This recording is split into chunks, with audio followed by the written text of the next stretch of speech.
Hello,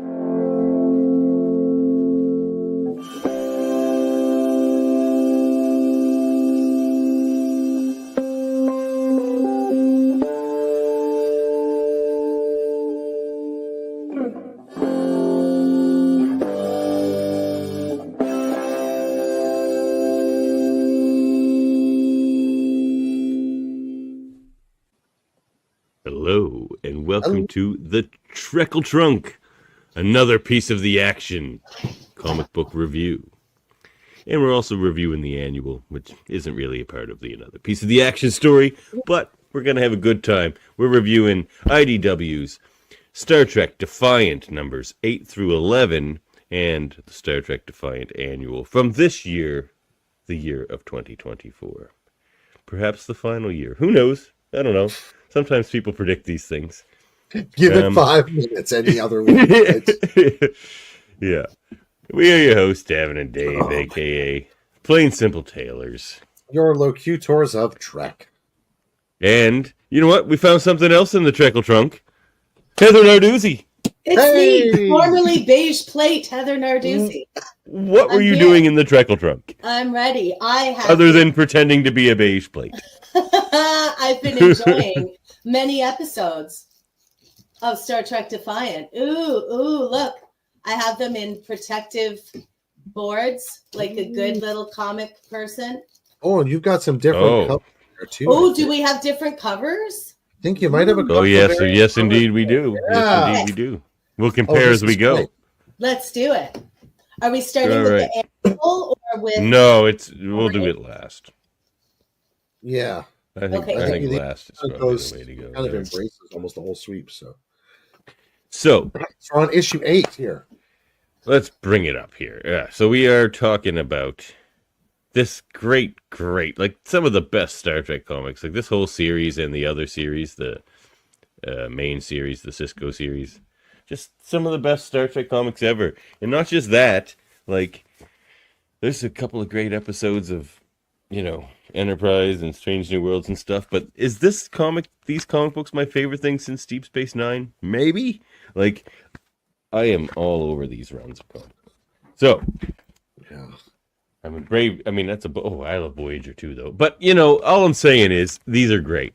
Like, exactly what I wanted. Like, give us this. I feel like they're coming into an interesting place too, right? Because like they're partly showing us how we get to that guy who says, "I have made chamomile tea." In Picard, how we get to that guy, and it's by way of a really, really interesting kind of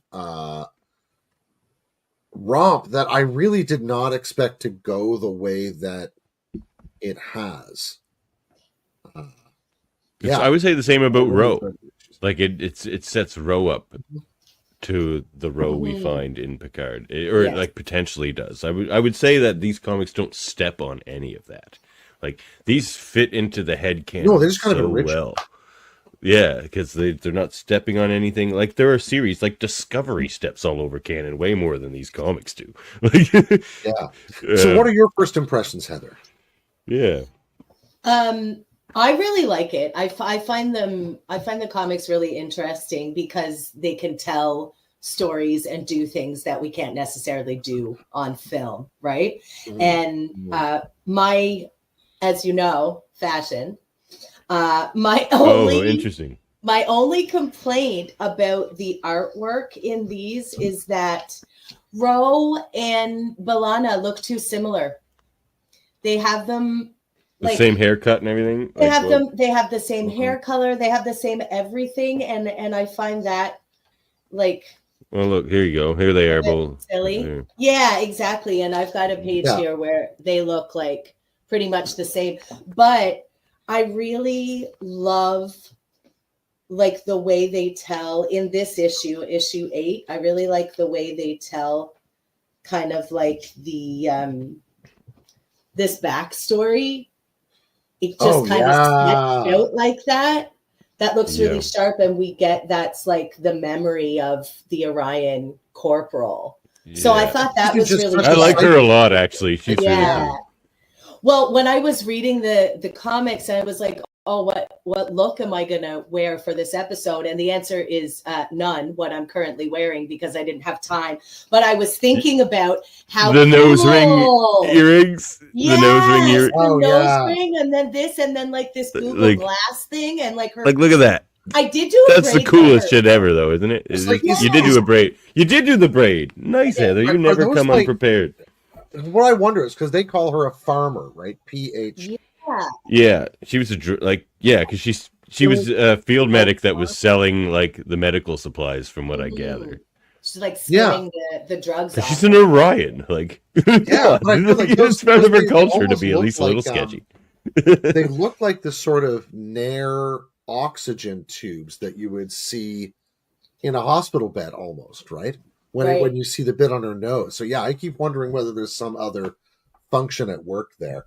Right. She's just sort of constantly maybe. tripping balls in the middle of the bridge. We haven't seen that yet, but we do get a little vision.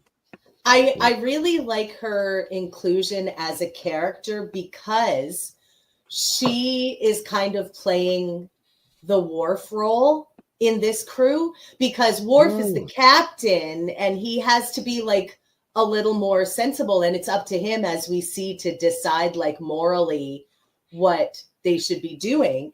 Meanwhile, she's like, let's blow it up. Let's go in there and run this shit down. And that's usually what we see from Worf, right? So I thought she's a fun addition to this crew. Honestly, that's Worf's comfort zone. He wants to be the captain who gets to toe the line because he's a duty guy. Like more than Picard ever was. Worf would prefer to toe the line than Picard. You know, he's that guy. He's that steadfast Starfleet officer. Exactly. Mm-hmm. And like, he's got two Worfs on his crew. Like Ro and B'Elanna are both crazy. I love them both. Like, especially B'Elanna. She's a favorite character of mine for sure. I love how Ro and B'Elanna, their relationship kind of blossoms in these issues too, where they both just drop all the formalities with each other instantly, and they're just like calling everybody bitches, and like they're just like that Borg kind bitch had it out for you. That Borg bitch.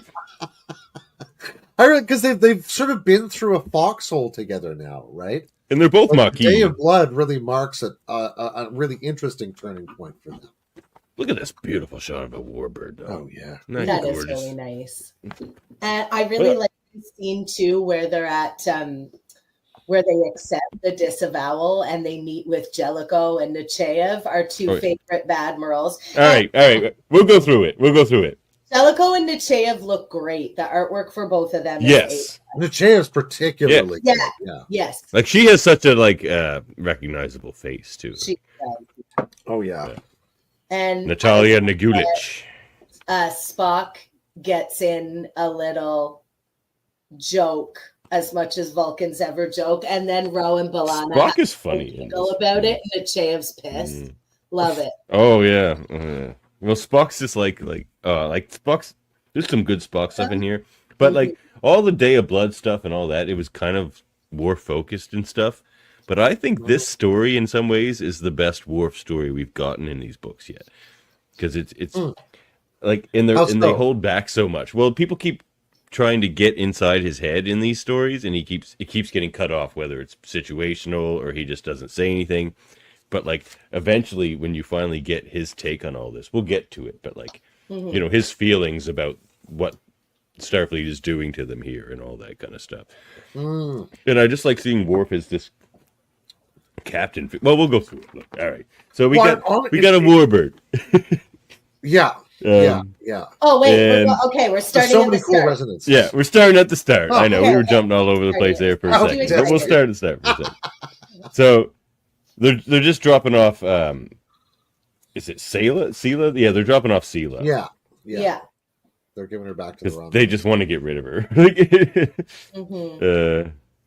Because nobody trusts Sela. And then I have to say collapses. that I really, really like this artwork of Worf here with like the Elcar's display blurry in the background, like Worf in the foreground. That looks really sharp, I think. Yeah, I agree. Beautiful. Like I should say, this is written by Christopher Cantwell and art by Mike Feehan, colorist Marissa Louise, and letterer Clayton Cowles. Clayton Cowles' letter is probably half the comics you read. So it almost goes without saying that Clayton Cowles is the letterer. Well, he's done a fine job. It's really beautiful artwork. They've all done a great job. Oh yeah, it's great stuff. So yeah, he falls down, and it's just because of the Day of Blood. Basically, he just hasn't quite recovered, but he just keeps going to work. Mm-hmm. So, well, yeah, his heart is still like completely broken, basically. Yeah, and she has to do open heart surgery on him. Like, how many times have you seen Worf on one of these? Like, yeah, for somebody who has redundant organs in every part of his body, he really does end up in sickbay a lot. Oh yeah, he pushes himself right to the limit. That's for sure. He needs those redundant organs. He does. For him, they're not redundant. They're just his Klingons will be Klingons. It's like O'Brien. I wouldn't want to be caught without a second backup. Like, and this is where we find out. At least for those rapids. This is where we find out or at least she says it is anyway. The Orion's name is Nymera. Nymera. Yeah, cool name. She's a cool character. I'm into it. I love her. Yeah, me too. Yeah. And then B'Elanna's the first officer, so she's captaining the ship right now while Worf is in surgery. And as Sayla's beaming out, she just happens to, of course, just mind games with Spock. But just tells him that there were 3 Romulan astronomers that were doing just routine solar studies, and all of a sudden, out of nowhere, they were imprisoned and their work was destroyed, and not even the Tal Shiar has access to it. She's just like, ask yourself, Spock, like, what did they learn that was so threatening? And then just beams out, boom, bitch. I'm just gonna leave you with that. Yeah. And now I don't know. Yeah, go ahead. Their conversation here is really cool as well. Mm-hmm. Just both of them back and forth. He says, like, what do you mean? And she's like, nothing. And then beams out. Just drops a truth bomb on him and gets out of there. Amazing. Yeah. Oh, yeah. And, I mean, to me, Worf's, I wonder whether this isn't also a way of moving Spock's story.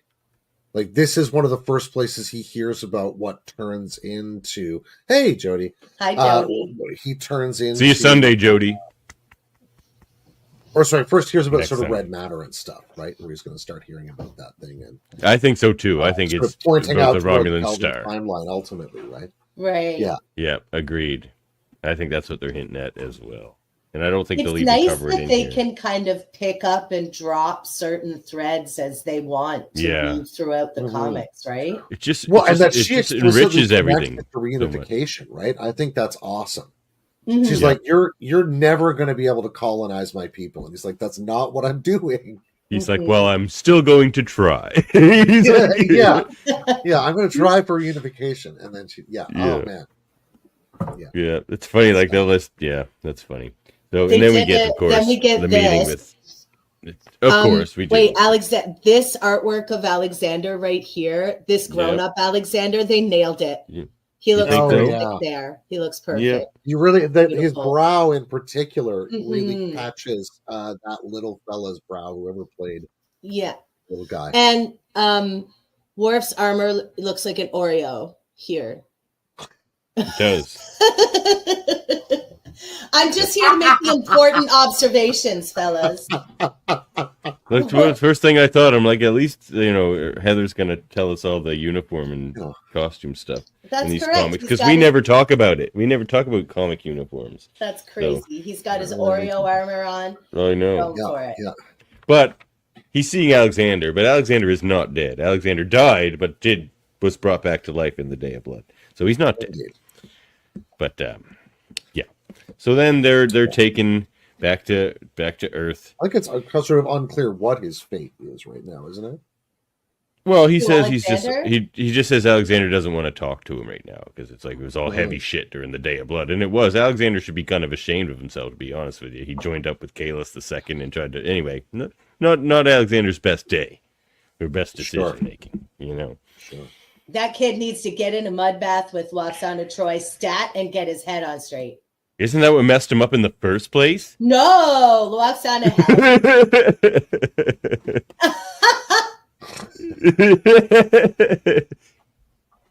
Yeah. But of course, then we get What a pair! Like, just when I turned this page and I'm looking at Jellicoe and I'm in the Chev, I'm like, oh man, like I don't want to be in that. You're like the last room you'd ever want to be in. Like, Yeah, the party is who's the good officially cop? over when you enter that It's room. like good cop, bad cop. Who's the good cop of those two? Bad Like, cop, bad cop. bad it's cop, bad like cop. stern cop, mad cop, essentially. Yeah, that's what it is. Bitch cop, dick cop. Yeah. Oh, Oh man, I can probably play it. this game all night. This is great. Yeah, well, this is a good game. Oh man. Yeah, but no, like they capture very well. They really do great characterization on both Jellicoe and Achaev and their dialogue. Yeah. The things that each one's sort of concerned about in those moments, right? But I like this opening one. Achaev is wearing the pants in that room. It seems like it doesn't. doesn't. An admiral longer Yeah. than Jellicoe, right? Shoot, she would be a senior admiral, and he's probably like a junior. But admiral. if we look at their pips, he's got Pips are the 4, same. She's got 3. No, she's got 3. Oh, really? Yeah, she's a 3 pip What? admiral. She's got 6 total, and he's got 8. What is happening here? I don't What? know. Jellicoe. Because we see her before we ever see him. Have She's they been an distinguished admiral admirals between forever, 8 yeah. and 6 pips before? Like I don't remember. she shows up in TNG as an admiral. Right? Yeah. Because the Valerian here. Canapes or whatever they are going to be Look there. at those pips. Yeah. It's weird. Look She's at only that. got 3 Yeah. and he's got 4. We can see it in the same shot Good there. eye. That Yeah. I'm gonna have to See, look this that is up why we now. need to pay Where's Cousin attention to Dave the when uniforms. you need him? Cousin Dave, explain these pips. Does Where are that you? look Commodore? All right. That's Yeah, insane. that's weird because she should be the senior admiral Honestly, here. It may explain a lot of what happened to Starfleet between here and Picard if Jellicoe was a Commodore. Yeah. Just running everything on crazy efficiency and sort of mercilessly. But I love this opening with this whole scene though, where Worf's just like before they say anything, he's just like, "Look, Captain Sisko has vouched for us," and they're all like, "Yeah, but like I don't care about Sisko." Sisko's not here. Like, What happened to Sisko? It's not going to help you right now. Yeah, and he's just like, "What do you have to say for yourselves?" And Spock's just like, "How about you're welcome?" They're And like, then the "What?" girls are like, Yeah, like. Oh, I love they're so great together, Ro and B'Elanna. I love yeah, it. I love that. Too. I wouldn't be laughing if I were you, Rolaren, as if that's going to scare them into nothing. Oh, an admiral hates Into me. the She's black just hole. like, I have a You list of only have admirals that 3 hate me. bars, Admiral, so I have not 4 a bar admirals that hate me. So, Oh. but he's just like, it's like Spock. You got mixed up in all this. He's just like, no, I chose to follow under Captain Worf's command to save the world, which we did, or like save the universe, which we did. So maybe like screw off. But oh yeah. So then, where is this here? Worf wants Ro reinstated. And James just like, yeah, that's not happening. Like, this is no. Like, that's just never happening. And then they give them all a pad where they all see that they are all being discharged if they agree to it. So, This is the no, not classic just discharge, Star Trek it's disavowal. thing. Disavowal, not just discharge. not just discharge, not dishonorable discharge, disavowal. We don't know you. We You never did. We don't Yeah. have. You've never had anything to do with Star Treat. Star Treat, fun. Star Trek. Those would be delicious snacks. The I new want one. I want a Enterprise Star Treat Treat right now. Yeah, no, like right, they're sheep dipping them essentially into unofficial sort of wet work here, essentially, which is we're moving toward very much the kind of Section 31 intelligence style work that characterized some of the latter episodes of Deep Space Nine so sort of beautifully, very interestingly. But yeah, it's all very murky. It's all there's a lot of moments of like attempted coercion in these scenes, which I find really interesting, right? So sort of trying to leverage Sisko to putting his demands out there, and then they're just going to sort of have to do what they can with it. yeah, there's a lot of moments where people are trying to exert all these interesting pressures on each other. Well, everyone's got their own agenda to push. And I found it really interesting, too, that in this scene, they hand these disavowal orders to everybody except Spock. Well, not Spock. He's an ambassador. As ambassador, I assume you don't want to dirty your hands. Yeah, so yeah. Listen, you can go. Spock knows how to get secret and dirty with the best in the fleet. Spock is maybe the dirtiest. Like, right? He's one of the dirtiest ever, like, in all of Starfleet. Yeah, I mean, if how many go along with everything Kirk does, you become one of the dirtiest. That's right. Yeah, but no, he's like, even beyond Kirk, like, Spock is... He's like the opposite of Worf. Like, Spock is not a duty guy, really, at all. He's a logic guy and a friendship guy, kind of. But, like, he doesn't really care what Starfleet wants. Spock never really cared what Starfleet wants. But he takes the opportunity to peace out and is like, I have every confidence in you. Bye. And then we get to see the Alpha Clearance Only orders. I just want to point out, even with the Oreo armor, this armor of Worf, this getup of Worf's is beautiful. The detail on it and the boots, like, it's really nice. Yeah, good stuff there. It's very nice. Good job, Worf. Yeah. We have the same cover for this one, right? Yes. Yeah. Great. Okay, and now when we turn the page to this one and we get the briefing, let me tell you, I gasped when I saw Berlinghoff Rasmussen. Me too. I literally, I just got this text from David in the middle of it. He's like, Berlinghoff Rasmussen. It's like, Berlinghoff. I love it. That is legit one of my favorite episodes. I watch Next Gen to go to sleep every night, and I often pick that one. It's one. I love that one. Oh, it's Panthera 4. What is going to happen? So good. So now he's just such a squirrely but resourceful bastard. I just love I love Berlinghoff Rasmussen.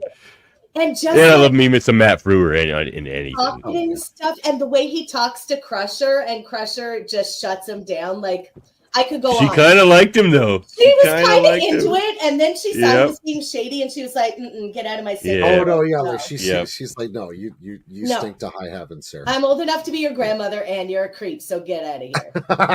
But you're no space ghost, my friend, so beat it. No. Come back to me in a candle. Yeah. If I could see you in candle form, you'd have a better chance, buddy. Okay, so... Then we get, aside from Berlinghoff Rasmussen, I don't remember Benny the Munch, but Benny the Munch. Oh, okay.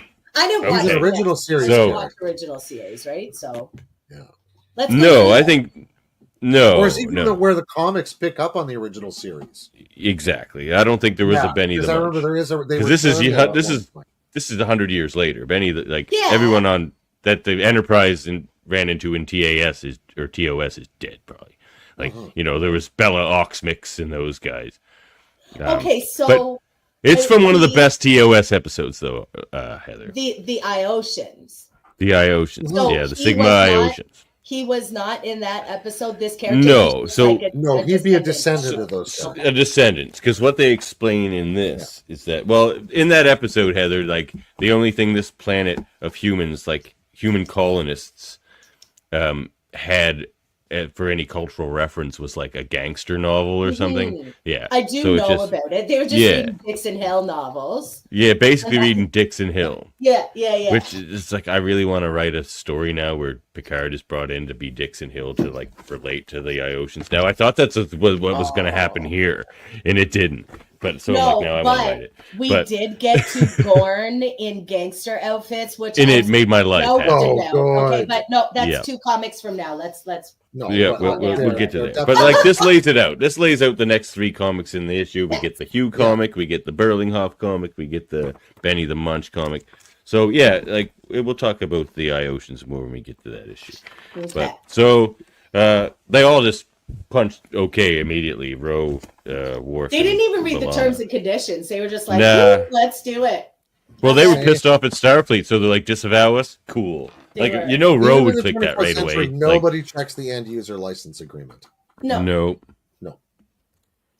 And But it keeps B'Elanna, Worf the Defiant, which is what he really wants. He came into this whole thing wanting to captain the Defiant. They're like, yeah, you can do that, but not in Starfleet.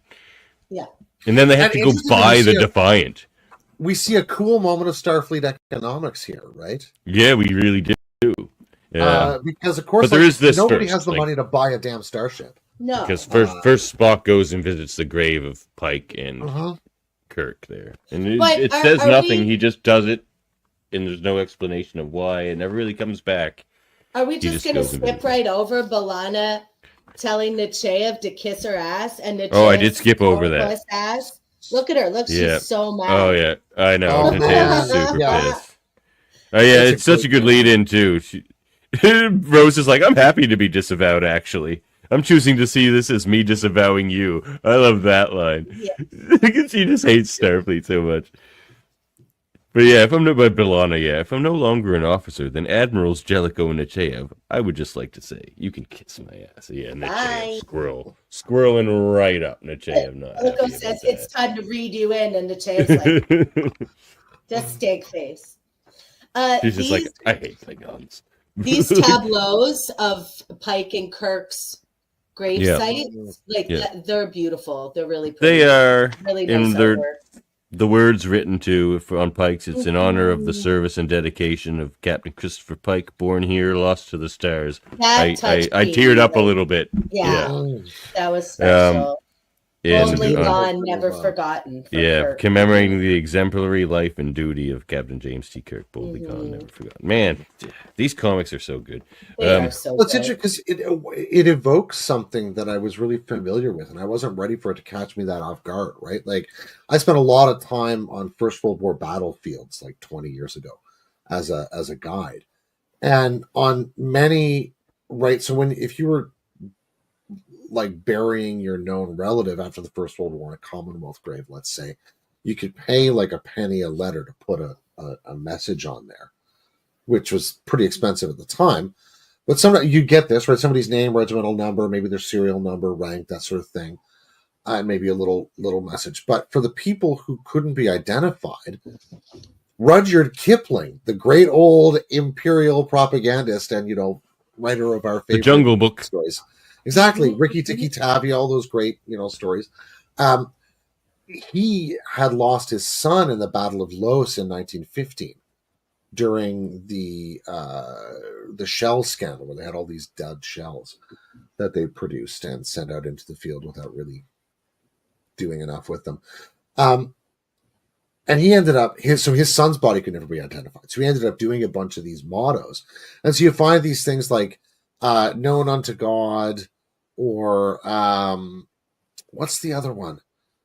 If they found like a combatants from either side, where they'd fallen like close to each other, they'd sometimes bury them together and say, adversaries in life, brothers in death, or like Wow. these mottos, right? Which we're trying to make sense of what's going on, because there's just like so many times where they're just like, this is an unknown soldier, or like two unknown privates. That's all we know about them, or whatever. But it really caught me, because I remember this really particular one. Just sad. Don't make Heather cry, Dave. The thing the one that here we really go.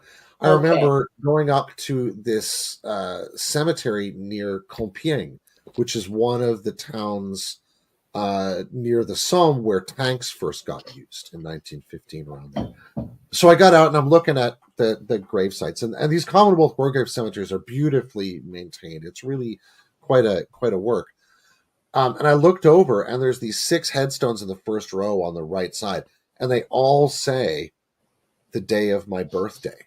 These guys all died on like the 27th September 1915. And I was like, oh shit, I'm going back to the car. I can't do this anymore.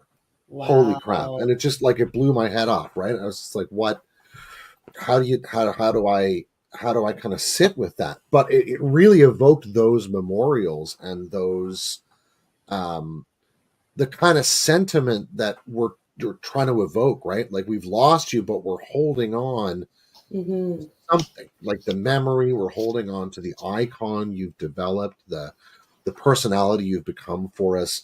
Yeah, it's a really beautiful like testament to the kind of just what you were saying before, Davin, that theme of friendship being so much deeper to Spock than any kind of abstract ethical duty for the most part.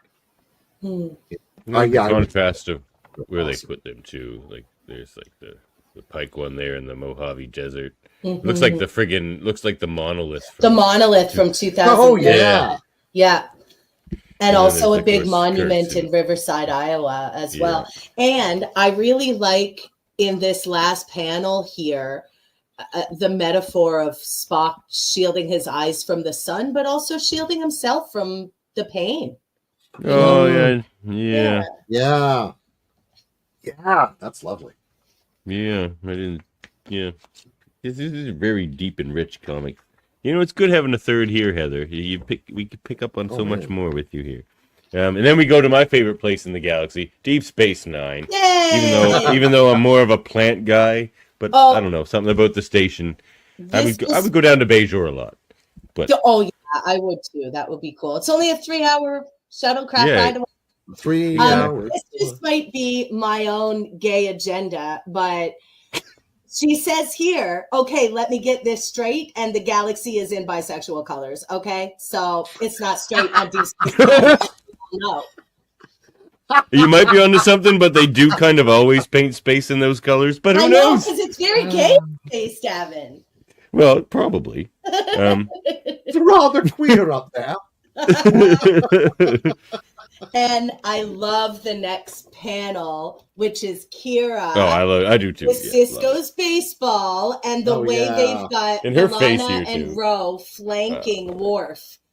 And Kira's just feet up on the desk, casually flipping the baseball. You want to buy the Defiant? Like, she's going to let them do it, but it's really slick panel. I love it. Okay, I got another observation here. So I like the fact that this is the first time I think we've seen Kira and Ro in the same room, and they are kind of the same character. Like she was supposed to be Ro. Yeah. And, That's right.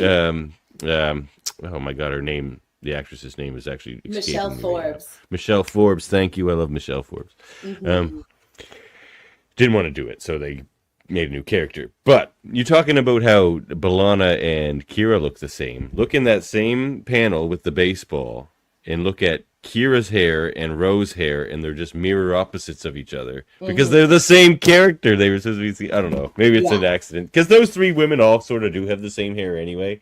But they do, yeah. Well, not when Kira had the short hair, but Colonel Kira, that was her hairstyle at the end of the series. Yeah. And I love the is a wig. Expression that they've drawn on her down here. This very and paper thin. She's saying because that's they captured her expression really well. Like she knows we're gonna get up to some shit here. I just like Worf's is like, I want to buy your decommissioned warship, and she's just like, but Starfleet. I know I was already talking to Che Evangelico, and they said I can only sell it to you. He's just like, then we would like to buy it, and like. You're like, she's like, well, what do you want to use it for? He's like, bounty hunting. And she says, bounty hunting. Bounty hunting. And she's just like, I don't believe any of this shit you guys are selling here. But he's not lying, but she knows Worf. She's like, and it's like, see, the funny thing of, okay, here's the thing about Worf. I like in this, but Worf tries to obfuscate a lot. Like, Worf doesn't like to tell you exactly what he thinks, exactly what he feels about anything. But so when they finally urge that out of him in this story, it's amazing because he speaks, straight from the hip at a point here, and it's amazing. And we get to see Quark in the Orion. We get to see the dog of war, Morn. Oh my God, it is there. The Corgi. That's right, there he is. We covered that story here on Trekle Chunk. You can go back and check that out. Oh man, I really like that little arc. That was really it was a good fun, one for sure. It was. And I really good eye, Heather. You have a sharp eye. I love it. I did not notice Morn in the background when I was reading, though. I missed him. I just saw it now. Is he wearing jets? Is he wearing wearing a sweatshirt? Is this like dress down morn? No, that's the thing he always wears. They just didn't put the color in it. Like it always has that. It looks like he just came from the Hollow Suite and he was playing Makbara with Worf or something. Defend yourself. That's now what he did in my headcanon. And I think it's really fun to have this scene between Nymeria and Quark. She's just like, she's nobody, because he's like, who are you? And she's like, nobody. He's like, no, everybody's somebody. Like, I can get Latinum out of anybody somehow. Like, and she's like, you need a name. This is Quark, some Quark. And like, that's how it works. And she's like, oh, well. And I like that he says, if you're no one, then what do you have that's truly yours, if anything at all? And we get this shot of her looking really pensive about that. And I think that's like saddened by it too. Her thinking like that's planting a seed that we're going to see bloom in her later in the story, you know? I could totally hear those end of the scene strings on that panel. Yes. Up to the ad. Oh man, yeah. I really love the way they pace the issues this way. Because certainly having grown up on like commercial breaks and how that structured an episode, I really do enjoy that sort of feel at certain moments. We're like, okay, yeah, great, here we go. This is where the commercial is. I'll go to the lobby. Totally. And then it comes back from commercial with the Defiant, like that's and the wormhole. Right? Exactly. Right? The wormhole looks so cool, and the Defiant. Yeah, it does look great there actually. So they're on Defiant, and Worf's just like, sorry, bro, I know you were hoping for reinstatement. She's just like, fuck Starfleet. Yeah, like I don't know why Worf is so concerned about getting Ro reinstated in Starfleet. She barely even wants to be in Starfleet to begin with. It's just crew, like. I did find it protective funny of this crew. That he, like, in one way, he continues the long line of people that are trying to imagine her as interested in Starfleet. Yeah. She's like, guys, I'm because good. They're all like, because like Picard wants it, Riker in some ways wants it, Lot, even Guinan, but they're all Starfleet types, right? Like even Guinan is like kind of on with the project on the flagship. And I do like it that, like, because part of that I feel is expressing, it's like Worf projecting, right? He's like, you should want this because she's an outsider in the way that he is as well. Yeah, and so he's like feeling a certain kind of kinship or twinship, but then he kind of maps his own sense of what Starfleet is and what he wants from Starfleet as a natural thing for her to want as well. And of course, Ro is never one to accept somebody's gaze as just determining the situation, right? She's always going to be like, hey, I'm not who you're looking at. I'm over here and I'm going to tell you what's going on. Yeah, I've always liked that about Rolane's character. It makes her very prickly in so many scenes, but it's just so awesome. She's like she doesn't want to fit into anyone's stupid boxes. Yeah, and like, and why I relate to her in that way, actually. Yeah, like she's just a wonderful figure of resistance, right? Because like everything is a moment where that resistance formation is like in play and active. And then which is Spock why, walks on. outside of the comic, just a quick digression, which is why it's so wonderful to see her be a child in Rascals. Wasn't that a fun episode with her and Guinan and Picard? Guinan's just loving being a child, and the rest of them are all perturbed. Yeah. It was Keiko, It was Keiko. That is like, Picard. I'm going to jump on the bed. You know you want to, Rolaire. And boing, boing, boing. It's so cute. Yeah, it is. Okay, sorry. Let's get back to the comic, but no worries. That was cute. Spock walks in. He wants to be the science officer for the mission. Worf's just like, but we're just going after a bunch of petty criminals and fringe people of interest and that kind of stuff. And Spock's just like, on the contrary, I see potential merit in this mission. After I mandate it, I be briefed. It's great being an admiral. It's just like, or ambassador. So admirals, now tell me everything. Like, yeah. That was pretty great. I imagine he has a fairly high security clearance inside Starfleet, you know. And this is one of my favorite moments in like all of these comics here. Where Worf's like, Ambassador Spock, I worry that further associating with us may risk sullying your reputation. And he's just like, I share no such concern. He's just like, Worf's like, I admire your sense of modesty. He's just like, you misunderstand, Captain. I merely believe that at this point in my life, within reason, of course, my reputation is unassailable. Mm-hmm. I love that line. It's just like, I'm Spock, motherfucker. Mic drop. Boom! That's what I went in there. I went into Jellicoe Nechayev and I went, yeah. I think that him saying this here is a continuation of why we see him go see Pike and Kirk's tombstones, because that's the legacy. And as he's taking in their legacy, he's realizing about himself that at the end of his life, his reputation's unassailable. So let's go bounty hunting on the Defiant. Damn, I think. Yeah. He's like, it kind of like, whatever I do, I'm Spock doing it. Yeah. And then it just ends with Worf being like, I don't know. It's not about whether this mission is dishonorable. It's about how dishonorable it's gonna get, basically. And then what cover did you get for the next one? Then it ties in again, just at the end here. Hugh is sought by the powerful because he has something other Borg do not. Yeah. A name. And it cuts to Nymeria looking proud. Right? Yeah.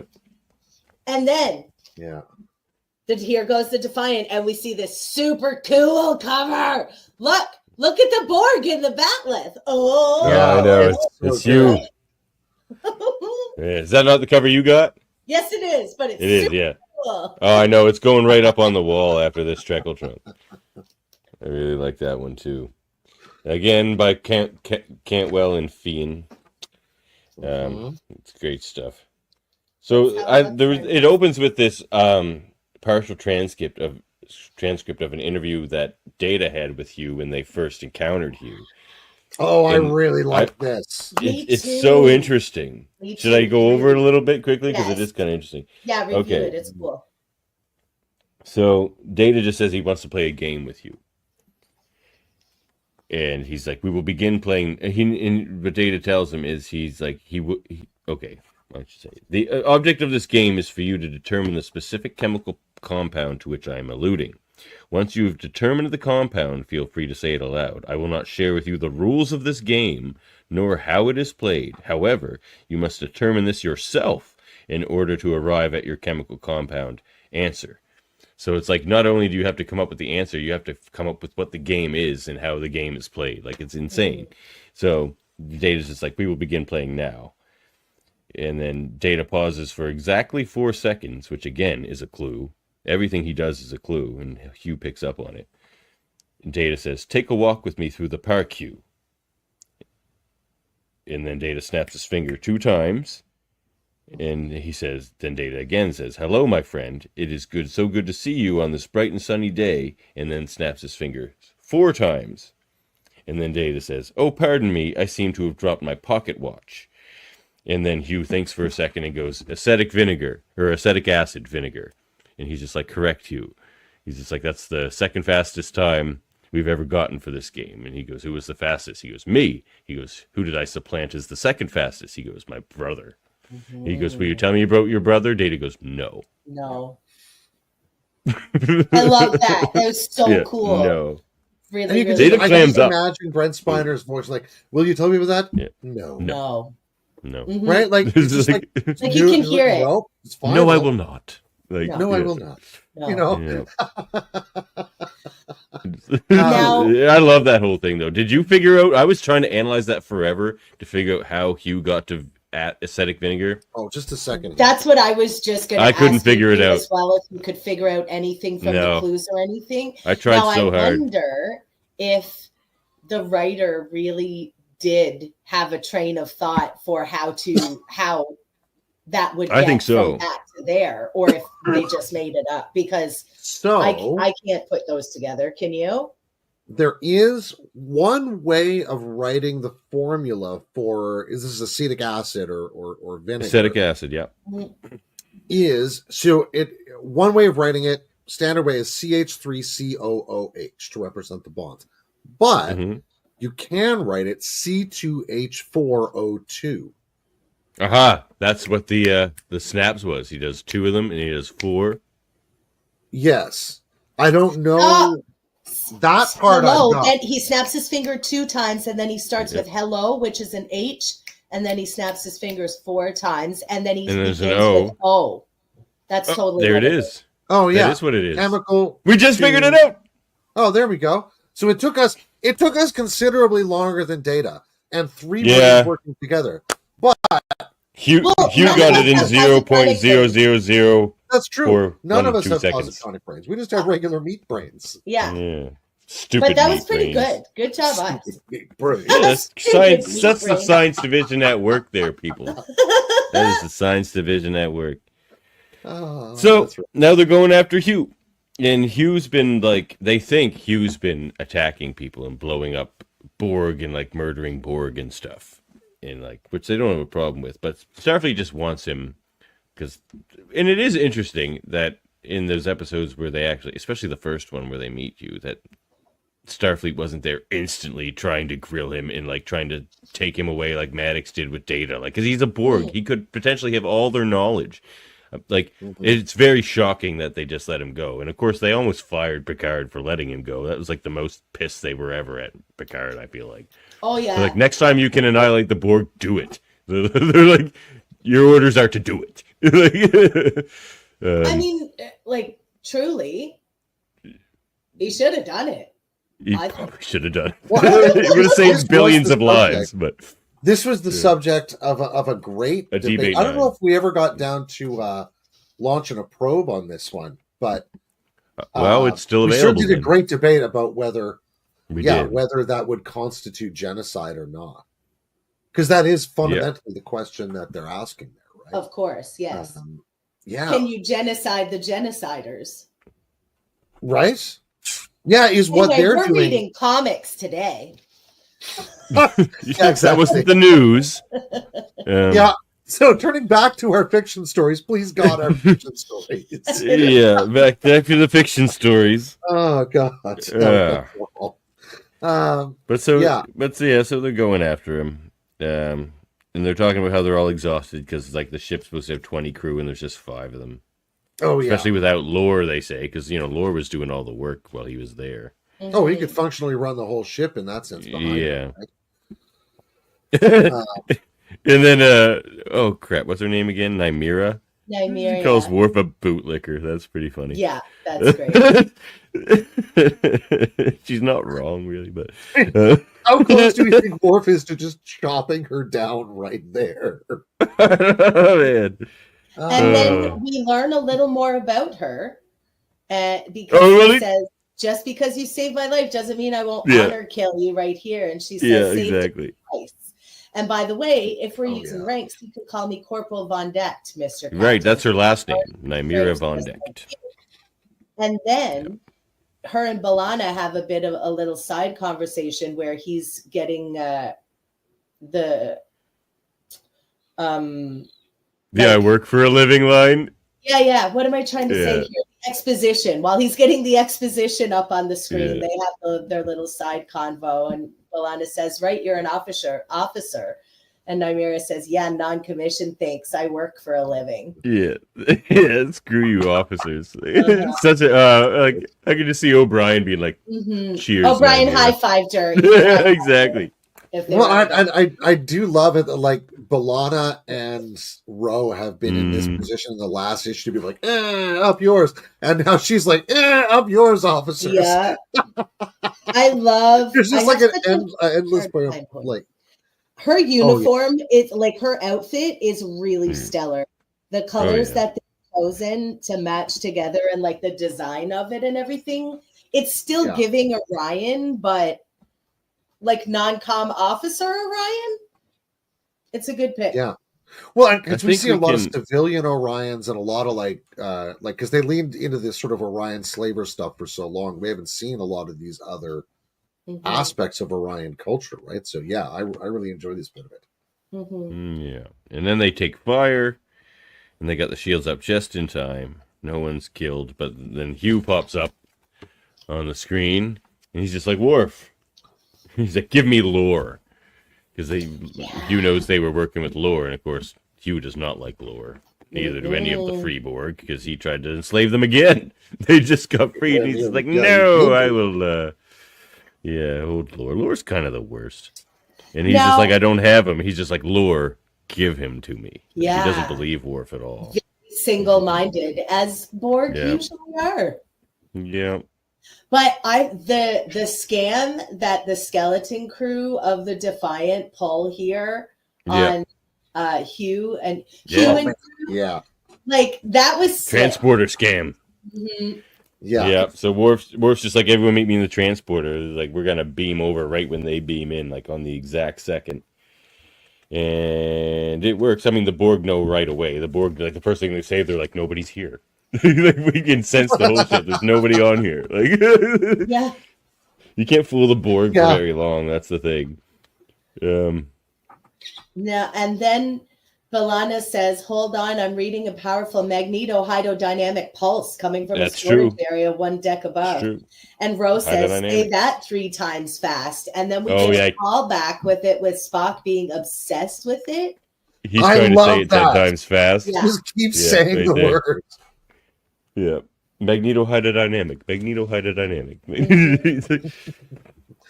Good. And here's Worf nerve pinches this Borg, and they're all like, oh, I've heard about that pinch of it. I've never seen it in person. Yeah. And then Rolaren says, wow, Torres, that Borg bitch had your number. She's like, she goes, yeah. I was focused on the magneto-hydrodynamic, whatever the fuck. Like, which I really think is so in character for Torres, because even though she was an engineer, she never went on with the technobabble like some other engineers we mentioned, Geordi. No. Yeah, I can totally see her using, like, the Jim Jammer over there. Because she didn't read a lot of the manuals. Like, she's more like, like field engineer. Yeah, she's more like fix it, it's broken, fix it. Yeah. Yeah, and Maquis and Klingon, she's like, I'm just going to figure this out. I'm not going to bother with reading the Magneto, Hydro, whatever. I'm just going to smack it and it's going to work. Yeah. And then we find, oh my, I did not see this coming. Nomad is here. I didn't see this coming either. Are you familiar with Nomad, Heather? I'm only familiar with Nomad from reading the briefing that they so handily provided us with in the comics. They did. I am Nomad. He talks like that. I am Nomad. Like that's the robot, like Kirk convinced to kill itself. Classic killer robot. Yeah. Kirk convinced it to kill itself? Isn't that the one he convinced to self-destruct? Yeah. Oh. Yeah. With like logic. Or like a logic trap.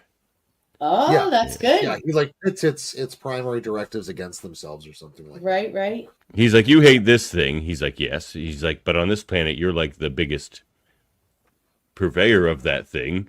So isn't that the problem? Or like something like that. Anyway, I can't remember. It's been a while since I've seen the episode. But yeah, Nomad. Did not see that coming, but Hugh's working with Nomad. This is another Nomad unit, right? This isn't the same Nomad we met in... Is it not? The original series, I don't think. No, because Captain Kirk's convinced the other one to self-destruct. So this is a Nomad type probe, but it's this is the same type of probe that's been modified by these Borg. Or has allowed itself to be modified, or whatever it is in the story here. Yeah. Okay, it's not quite so it's saying here on the next, like the middle spread of the comic,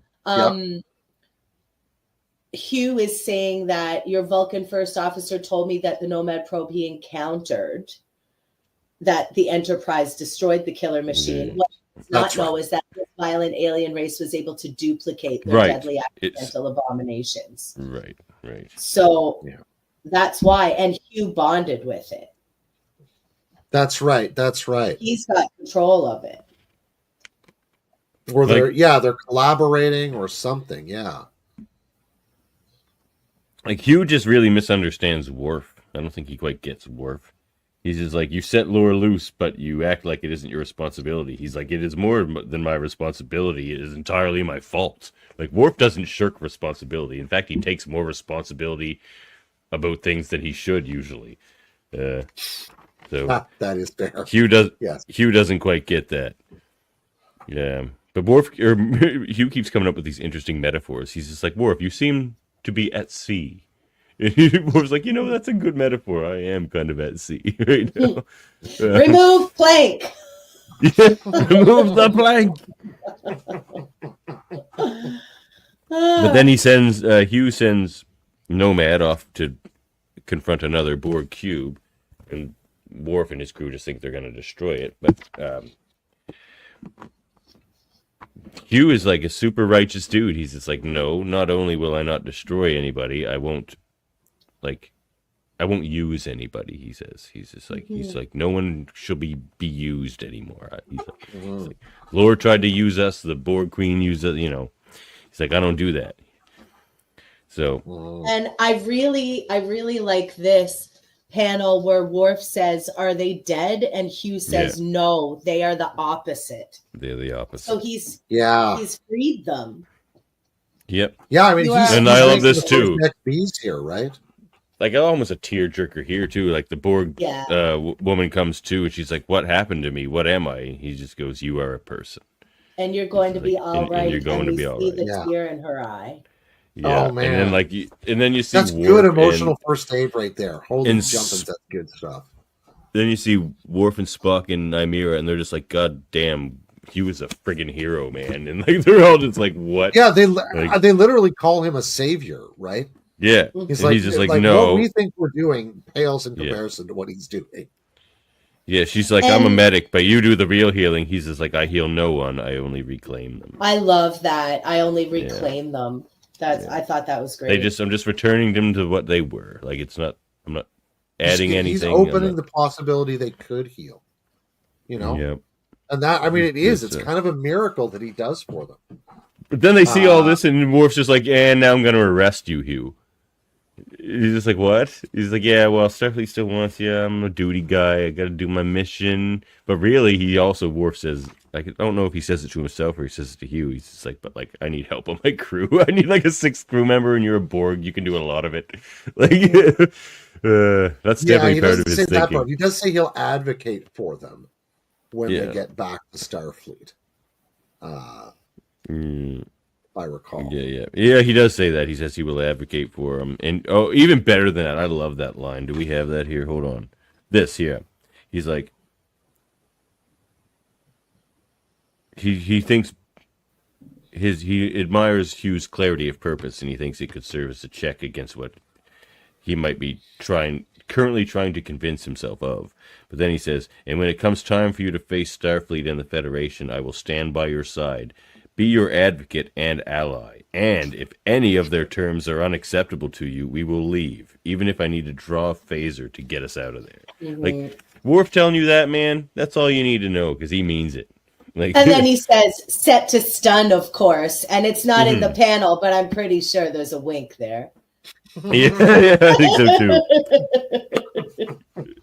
And I really like this line too, that Hugh says, you will let our mission here continue. And Worf says, of course, who would not want a friend to awaken from a bad dream? Yeah, man. It's a bit of an understatement about what happens to you when you're assimilated, but it's a poetic way to put it. But you know what? Once it's over, maybe it just feels like a bad dream. Yeah. Like, who knows? Yeah, hopefully it does, eh?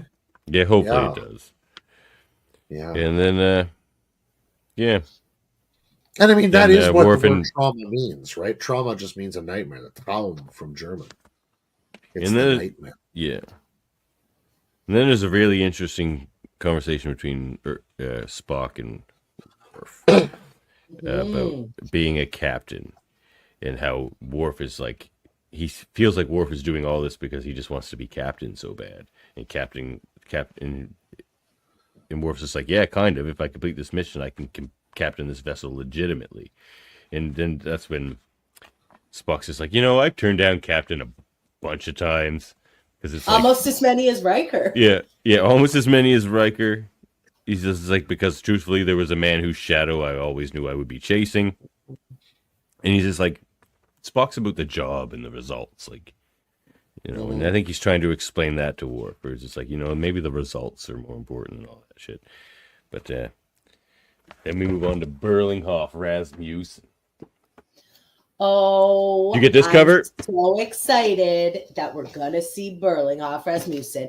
I do have that cover as well. Okay. Cover A. Cool cover. I love seeing the old Spock from the first episode, Smiling Spock. I love Smiling that. Spock. I love that, like, young, beautiful Nimoy just smiling. Like, they captured it so well. He looks beautiful on this art. Yeah. What a beautiful human in Legacy. One of the things it made me think of was his photography, right? Because he's like this beautiful, like high art photography, and did a lot of large women, startling ways. Yeah, like plus size women. He took a lot of pictures. Rubenesque. Yeah. But and they were just gorgeous photographs. And the quality of the face there, I thought it really struck me as kind of a wonderful. I don't know if it was intentional, but it's a wonderful kind of homage to. I think so too. Like, not only did I see Spock there, but Nimoy, in that bottom drawing. Yeah. So this one starts off with Spock in his own mind talking to Pike in the chair. Oh, beep beep boop boop, Pike. And it's weird because he asks him, because they left him on Talos 4 to live a good life in like his own mind. And he's like, "Oh, but you lived a great life there, didn't you, Captain?" And then Pike just goes, "Boop, boop." He's just like, "You didn't? Would you have wished to have left Talos?" And then he's just like, "Yes, I would have." Like, so it's like, it's putting all this doubt, whether it's just a hallucination or a dream or what, putting all this doubt in Spock's mind, whether leaving Pike there was the right decision, which would haunt him, Which maybe it has been this whole time. Maybe he's been questioning this whole time whether that was the right. I got to imagine that the what ifs on that would drive a less disciplined mind completely around the bend. I mean, we all carry our own what ifs around in life, and that's a massive one. Leave him on the only planet in Federation space they will still operate capital punishment on you for. True, and we can't go check up on him. You can't. Yeah, there's none of that. No. Well, until this comic changes a bit of that. We could probably yada through this one. I actually really like this page because it's a bit of levity in at the same time catching up the Jersey thing who might not be familiar with Rasmussen. So Nymeria is like, "Let me get this straight, Worf. This guy Rasmussen pretends to be the greatest. This is great. Okay. And she just totally makes fun of him for the bungling of that the Enterprise D did. And Worf's like, makes fun of Picard, really. Like, she's just like, so this guy just it's just like, so this guy just comes on and tells you he's from the future and your captain does everything he wants. He's just like, yep. An archaeologist, woo! Oh, yeah, exactly. An archaeologist, so it was up his alley. He was his brethren. That is like, no, an archaeologist would not try to fool us. Come on now. Like, yeah, true enough. So that's pretty funny. And then they're just like, he's from Jersey, no less. And B'Elanna's just like, you don't know anything about New Jersey. Mariah's just like, trust me, word gets around. That was really cute. New Jersey shit all across the galaxy.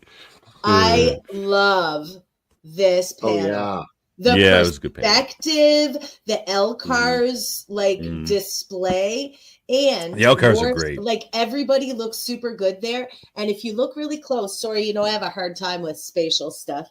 If you look really close, they've got kind of like an anime face on Ro.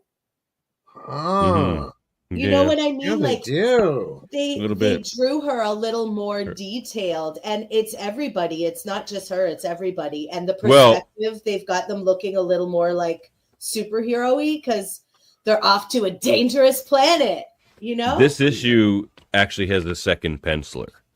So that could be the second penciler. Oh, interesting. That's why it looks a bit different. Yeah, this one also has Pau Rodrix as the second penciler and inker. So he's probably inking his own stuff. And it probably was this past stuff. But, yeah, Maybe just Yeah, some it more looks a pages than bit that. different, and like it's cool. I really like that perspective of everyone. Yeah. So this is It's interesting. sharp. Notice dissolution of General Order 7. Starfleet doesn't do General Order 7s anymore. And they're like, basically, we could have done this forever ago because there was only one General Order 7 still kicking around, and it was Talos 4. And then they just don't, they've lifted that. So now it's just sort of strictly prohibited. They won't kill you for going there anymore, but they don't like it. And they do say severe repercussions. Right, right. Yeah. But now, like, the Telosians are working their way out a bit. They've got, low warp capability and that sort of stuff, and they want to leave, but Starfleet won't let them leave. Like, they're And this still is quarantined. the really interesting twist, right? Yeah. Because like what it really shows is like when Starfleet comes up against a problem it really can't manage, it's just like, oh, we'll just quarantine that thing. Yeah, And they're that just was their answer at the quarantined. time, and they've just never come back to sort of revisit that, right? Mhm, Which yeah. again, is, I love that with the opening with Pike, right? Was this the It's right like- decision? Is it a good Yeah. thing to do? Like, because the Talos 4 decision was already there before they ever arrived in that pilot of the original series, right? That was already in play. Maybe, in Who knows how quarantining long? an entire planet, like they're like, just like, we're doing this because the Telosians want to be left alone and all these other things, and we're afraid of their power. But like, you're quarantining an entire planet.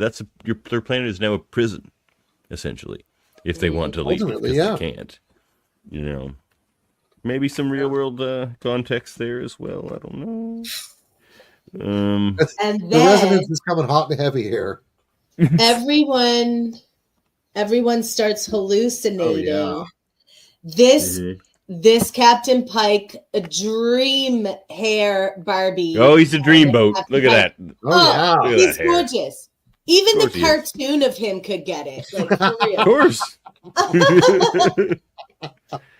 You can't even draw him ugly, that handsome No, bastard. he's Save some for the gorgeous. rest of us there, Anson Mount, Gorgeous. for fuck's sake. No kidding. Now, I think it's really neat that you pointed out there's an extra colorist and inker in this because the characters do look a little different. And They it's do, yeah. cool. I like that. Yeah, it's mixing it up. And And then, I love this Berlinghoff image of him just like, where we first see him. And who Yeah. do we see Oh, yeah. before we hit Berlinghoff? It's The the Keeper. USS Theseus. Oh, and the Theseus, of course, yeah. Oh, and yeah. even Janeway. Like, even Janeway on the comms, they're just like, Riker this shows isn't up, real. Like, Janeway's on Cisco's screen. here. Yeah, Riker's Riker. here. Janeway's on the screen. Like, is Kirk gonna show up in a second? Like they're just like, this is horse shit. You're not gonna get all these big friggin' Starfleet people. Well, that all was talking to each other. exactly what I hit that page. I'm like, what is this bullshit? Mhm. Yeah, And then I you know, turn the page, right? I'm like, oh, good. Oh, It's it is bullshit. just bullshit. Oh, great. Yeah. And then Worf's is sick of it. He's like, Rasmussen, show yourself. Rasmussen, he thinks he's got this neural inhibitor that he thinks keeps the Telosians out of his head. Mhm. But we'll see how well that works. But the Keeper's there, and he's being funny because like he's like cut his arm around him, and he's like, "This Keeper's my buddy, and we'll do all this fun stuff together, and we're gonna get him off the planet, and we're gonna be buddy cops across the galaxy, and all this stuff. Me and the Keeper." Mhm. And the Keeper does not look happy about any of this because no one really likes Berlinghoff Rasmussen. And like, look at this one. The nerve, the absolute Oh, yeah. nerve of this grifter to say in front of this super powerful space being that he's going to sell him like a pet monkey.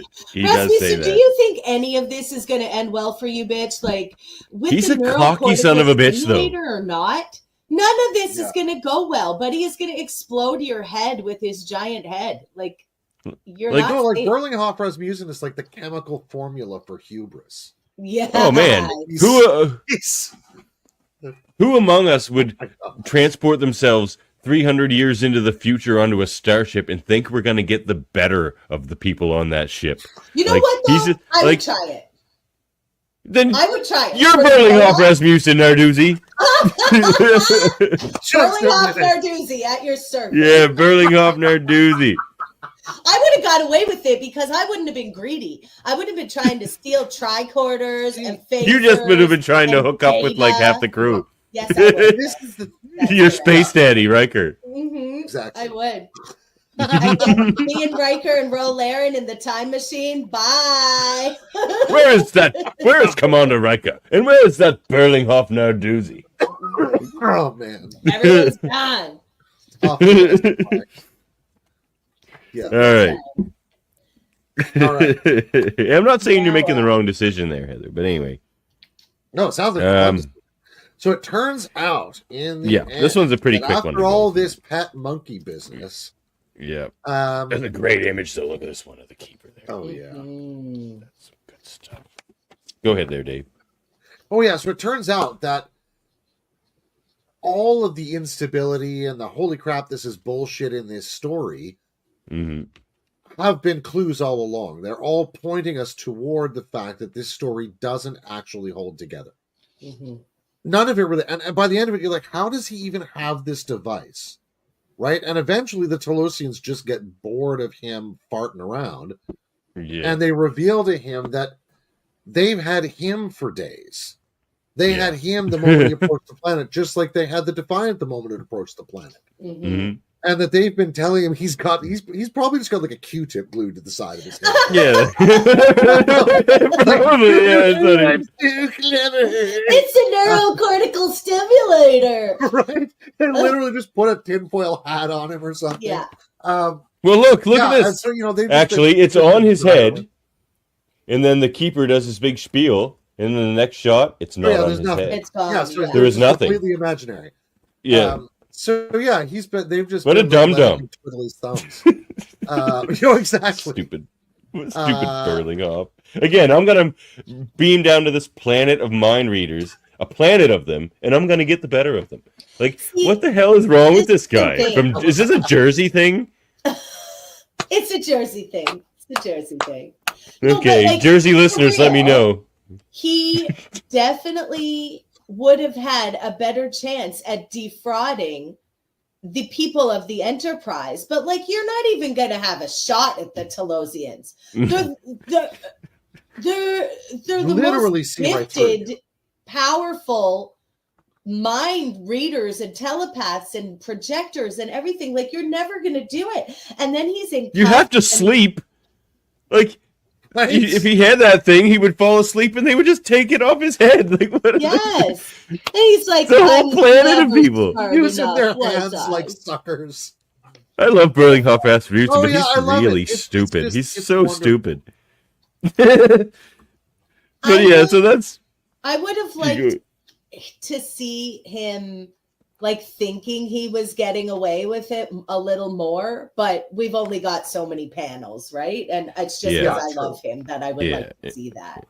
Agree. Yeah. It would have made a great full episode. All these comics would. Like, these are. I wish these. I love Picard season 3, but I would trade that whole series for like all of these comics in live action for him. That might be fun. But so this ends sadly, and then lifts you up again, because it ends very sad, where the keeper's like, "Look, I just really want to leave this planet. Can I come with you?" And Worf's just like, "No." Because I follow rules, and I'm not allowed to take Telosians off of Talos. So he's like, I'm not going to.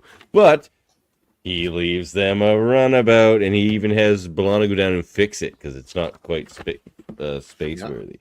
And then the look on their faces is just like one of like, gratitude and hope, and but like kind of, curiosity and a bit of sadness as well. This is like, Ian does facial expression so well. He can bake like so many emotions into like a drawn facial expression. It's crazy. He's such a good artist.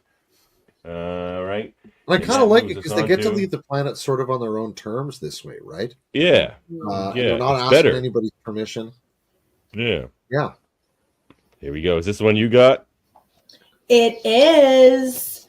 I love this cover. It's the best. This one might go on the wall too. Oh, I love the Gorn in the suits. It's the best thing ever. The Gorn in the suits. That would be a really cool cosplay.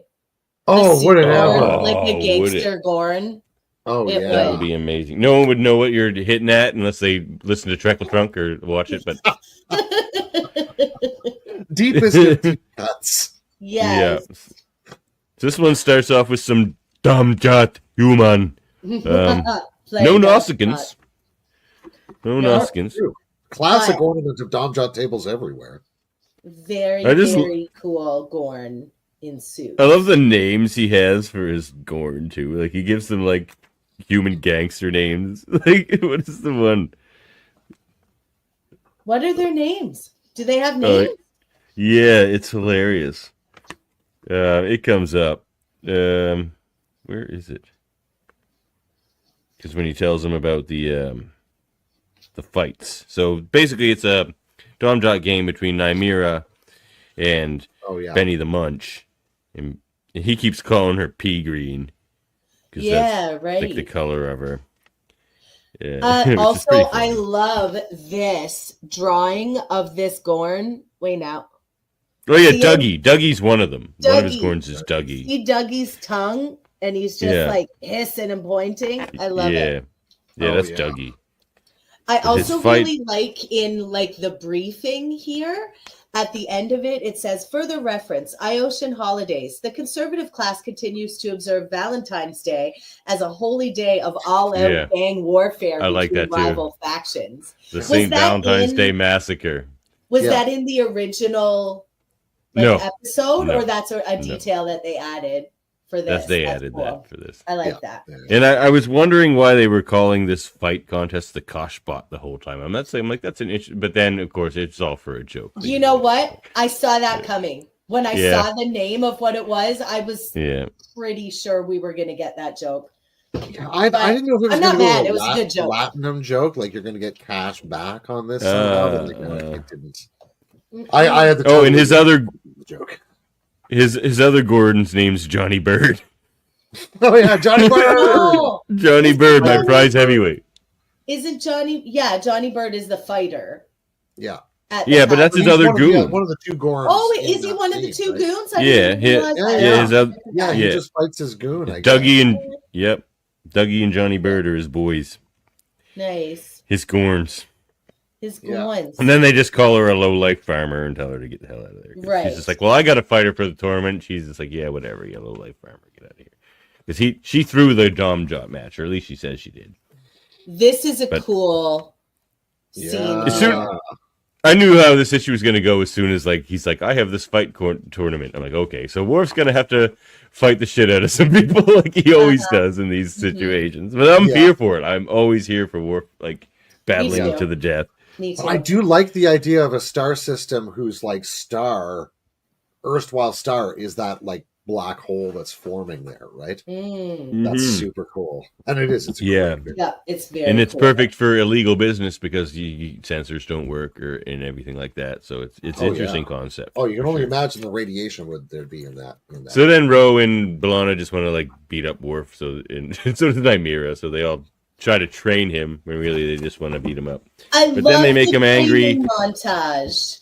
Yeah, the training montage. Then they make him angry, so he beats them up instead. hmm But this is where he's Well- just like, where he comes up, like he's had enough of their shit. He's just like, look, I'm the captain. I'm a duty guy. I'm following Star. Yes, I know you all hate Starfleet right now. I hate Starfleet right now, but I'm following their orders. And if you're on my ship, you're following my orders. So you're following Starfleet's orders. So deal with it. Like he's just had enough of their shit because he's just like. They all misunderstand him. They think he's like this renegade, and he's just like, that's not who I am. I really like that during this training montage, they have Nymeria, the only non-ever affiliated with Starfleet person, say, face it, Worf, Starfleet is treating us like the same kind of trash they're trying to have us haul away for them. And then Worf gets real mad and says, we are not trash. As you just said, I'm the captain. I'm just going to kick all your asses and we're going to do what I said, okay? Yep. Yeah, So yeah. that's what happens.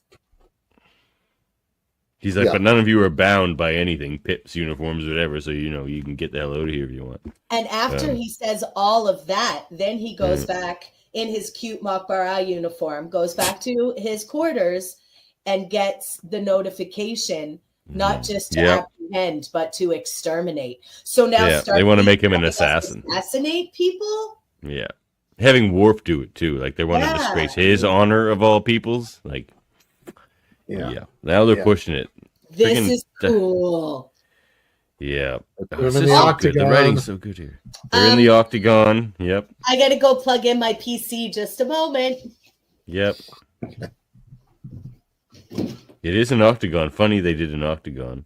Yeah, but yeah, they did. I thought It is that an was octagon. Are you ready? Yeah, well, they even have the Are You Ready guy, the red guy. Right? Yeah. Well, that's true. Oh, Bruce Buffer. Yeah. So, yeah, and then Johnny Bird in one corner. The lethal, the inevitable Johnny Bird. He's the returning champion. And then Worf, who he's not calling himself Worf, he's calling himself Herc, which I think is great because it's like the outsider, and now he's on the outside of Starfleet. Like, there's so many beautiful, Well, and the Herc was also that nuanced species that writing here. just showed up and beat up the Klingons and then left, right? Yeah. Of Yeah, what exactly. story? What did I miss? The Herc? The Herc? Herc. Yeah, that was Yeah. cool that they had him Yeah. say that. That was, what he calls himself. Yeah. Mhm. And then Nymira's sneaking in because she's just like, well, I've kind of got this relationship with Benny the Munch already, so maybe I can, because they want to beam Benny the Munch just onto the Defiant, so they have him because it's to apprehend him, but they can't because of this black hole. So she's like, well, if I just get close enough to him, then we can. So she's just like, I just want to get into this room with Benny the Munch. So she like walks up to his guard and she's like, can I send him a message? But he's like, yeah. And she's like, hey, how about I come in and watch the fights with you and we'll have some side bets? And he's just like, no, you're a small-time loser. Get out of here. Yeah, right? Yeah. Mhm. And did you notice, I love this scene of him with his Mauls and his two goons Oh, yeah. standing Yeah. guard over here. And she reminds me of Sharon Stone in Casino. Oh, But look what she is. Look at who the other one is though. Yeah. One of the She's ones like from the like planet, Beale in the like Last Battleground. Loci. Yeah. Oh, and yeah, that's right. Did you notice in the background, Herc, the odds ratio 75,000 to 1. Yikes. That's not a good ratio. They really think Johnny Bird's a great fighter. And maybe he is. Maybe He is. We shall But see. Worf's holding his own, and then he kind of claws Worf's chest open, so that's not so good. Not- But then Surgery on that chest. but then Johnny Bird just falls over, and then Nymira runs in, and she's just like, he's been poisoned because he has cold perspiration, but not lethal, just likely a mild paralytic. Can we just realize that as Worf thinks he's finally done for here, right before Johnny Bird gets it, Worf says, "Oh, truly the stupidest day to die." Yeah. I thought that was pretty great too. But yeah, so it's a low moment for him. Mhm. just showing you what a peach old Benny the Munch is. He's screwing his guy over just for the bets. He's just like, throwing the fight, but like gets his Gonna make guy almost killed in the 75,000 process. times. He is. Yeah. I mean, that is crazy odds. And then uh, he's so crooked. So on this side, they're making the decision to get some EV packs beamed down, and then it cuts to the goons and Benny the Munch, and he says, "Nothing like throwing a fight and making 6 times the dough, eh, boys? And since he didn't get bumped off after all, we'll cut Johnny Bird in and make good with him on the other side. No harm, no foul." Let me tell you, I would not be dealing with somebody who set me up like that. And that was like, actually, you know what? You didn't die. So I'll just cut you in and we're cool, right? No harm, no foul. and maybe Johnny Bird just kills him because he's pissed. He's a crazy Gorn. Listen, Heather Narduzzi don't deal with people like that, all right? Nope. Yeah. So now they get some thruster packs so they can pew on out of there. Oh yeah, that's right. They're gonna fly right up and grab him. Yeah, and can I just say, look at sexy, shirtless, hair down, flying wolf. Oh yeah, he looks just like me. He does, exactly. Twinsies. Twinsies. All you're But missing actually- is forehead ridges and a spiked gauntlet. But we skipped over something that's very hilarious, where Worf's just like beam us down these thruster packs, and B'Elanna's just like, yeah, but first, alter them so they won't set us on fire. And Worf's just like, we don't have time for that. Like, Mm-mm. it's just like, okay. Nope. And it does set, like, one of them does set one of them on fire. It sets Nymeria on fire. At one Yeah, it point. sets Nymeria on fire. She's like, oh no, I'm on fire. The thruster back. But before that, of course, we get the joke we've all been waiting for. Another milestone to consider. Never in its 400-year history has the Kosh-Bot Death Crucible erupted into a full-scale riot, which gives B'Elanna, sounds like we really rocked the Kosh-Bot. Yeah, there it And is. you know the writers were like, ha, ha, ha, ha, ha, when they got that joke on. Yeah, Finger guns and candy for everyone. 100%. So they have Benny the Munch, and then we get this after-action report from Worf, where he's just writing to Nechayev and Jellicoe. He's just like, Admirals Jellicoe and Nechayev, and he's just tearing into the man. He's just like, wait, before that, though, look at Worf's Rambo moment right quick. Oh, yeah. Oh, yeah. Oh, yeah. Okay. Oh, now yeah. he's tearing into the Admiral. Sorry, go. Yeah, no worries. And he's just like, I know, like, by telling you all off, he's like, we just saved everybody with the Red Path thing and everything. And then, like, you just throw us away like we're nothing. He's just like, you might think I'm throwing away my career by talking to you like this, but, like, what career? Like, and he's just like, we will remand those in our custody to the nearest starbase. He's like, well, I will vocally advocate for Hugh's fair treatment with what shred of dignity I have left. Like, he's really down on himself, too, Worf, by doing all this. And he says, I believe this mission has sullied the honor required to once again wear a Starfleet uniform, not to mention greatly put into question your honor and the honor of those within Starfleet who signed off on this sordid endeavor. Yep. So, it kind of does set. So that might be it. Like, from here to the Picard series, Worf might never be in a Starfleet uniform again. It's true. That's like 20 years. So, and then Worf was going to kill Benny the Munch until they stopped him. So then, like, Worf's just like, take us out. And Rose's like, no. He's like, that's an order. And B'Elanna just turns to him. She's just like, you were going to kill him. And he's just like, And then they're all just like, we're done. Spock's out. B'Elanna's out. Rose out. And Nymeria's like, I thought this party was just getting started. Yeah, I know. She's like, what? She's like, I'm still in. Guys, let's go. And Hughes just doesn't say anything. Like, he's going to a starbase, I guess. But yeah, so that's the end of this story. He's like, and then he says, this crew of the USS Defiant is hereby disbanded. And then it says, to be continued, and hell is only a word. And then we get, coming next month, look at this sweet cover. Yeah. It's so cool. Everybody's so detailed. It looks like almost like a painting rather than a cover or a comic. You know what I mean? Yeah. It looks very sharp. And the blood coming down from the ceiling. Oh, yeah. Oh, man. I don't have that issue yet, but I will probably go back. I do. All right, you get out of here. Oh, yeah. I kind of like seeing Worf turning into an intelligence guy in that respect. This annual, which is what's up next, I think we can probably get through pretty quick because it doesn't tie into all the storylines. For an hour. Fun. Well, we had a lot to say about these issues. They were really good. I'm just flying though. It's true. And this one, art's by Ramon Rosanas. Sorry, say that again. I talked to. I was just saying this one, same writer, but the art's by Ramon Rosanas, who I think does the art on the other series. Which on the Space Nine series, or at least on the Star Trek one, yeah. Or at least did some of the art on it. Right on. I really liked this annual. I thought it was a really interesting story. Sela has Martok. Yeah. Well, like, we're back months ago at the end of the Day of Blood, if you recall. Yeah, exactly. She was in a sick bay with him for a few minutes by herself. She squirreled him out of there to torture him. Sela shows up, I'm here for it. I love Sela because they gave her so many more interesting things to do than they ever did to Tasha Yar. So Denise 100%. Crosby really got to like lean into it, you know?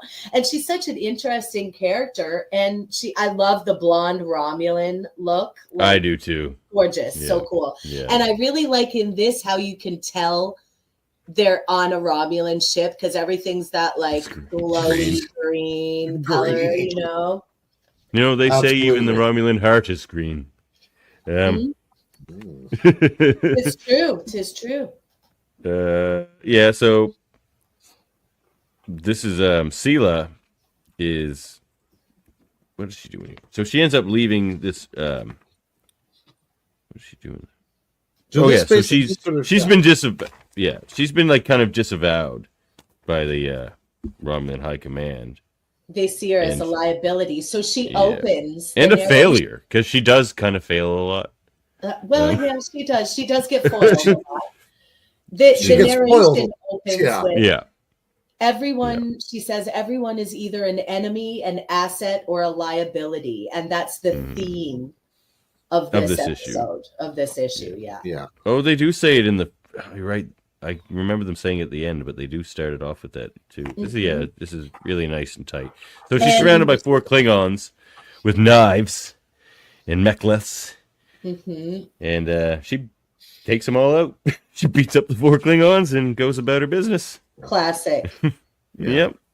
She I mean, pokes she is right half in the Romulan. eye. I'd want to. True. I would suspect Romulans may have a similar physiology to Vulcans, right?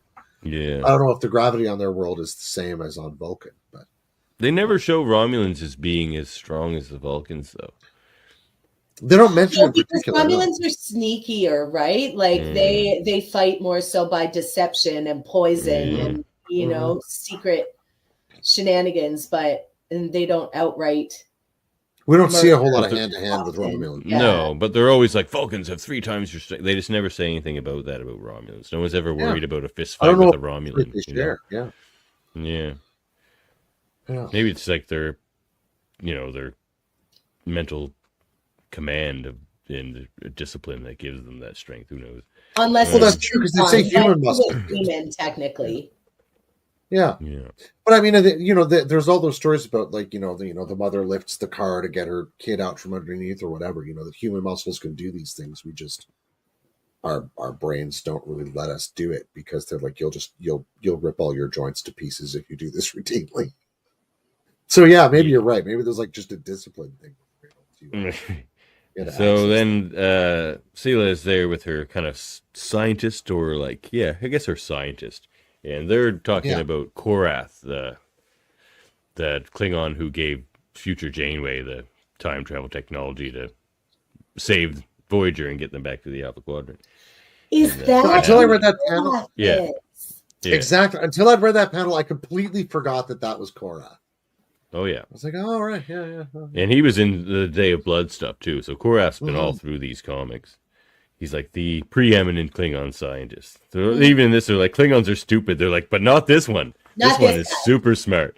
And then Sela just straight up ices her buddy. Yep. Like, phaser to death. Okay. Ice cold bitch. She's a cold piece of work, that Sela. She is. You want to start cheering for her, and then she does something like that. And you're like, you know what? I don't want to cheer for you, actually. She does not leave loose ends around very often. And then she needs information later. And she's like, shit, maybe I shouldn't have killed my scientist so fast. Yeah. Like, that's the only form of regret you're going to get from her, though. Yeah, really, though. I should have kept her on a little longer. Then she's there talking to, like, one of her higher ups in the military there, and he's just like, get out of here, you suck, we don't really want. She's like, but I just brought you the Klingon Empire on a silver platter, because she got all this information from, she says she's got defense networks and fleet vectors and spy positions, and he just shouts back at her, insubordination, intelligence leaks, collaboration with the enemy, which is what he thinks of her, because she was just working with Worf's crew and all that stuff. He's just like, you, as far as we know, you're Starfleet.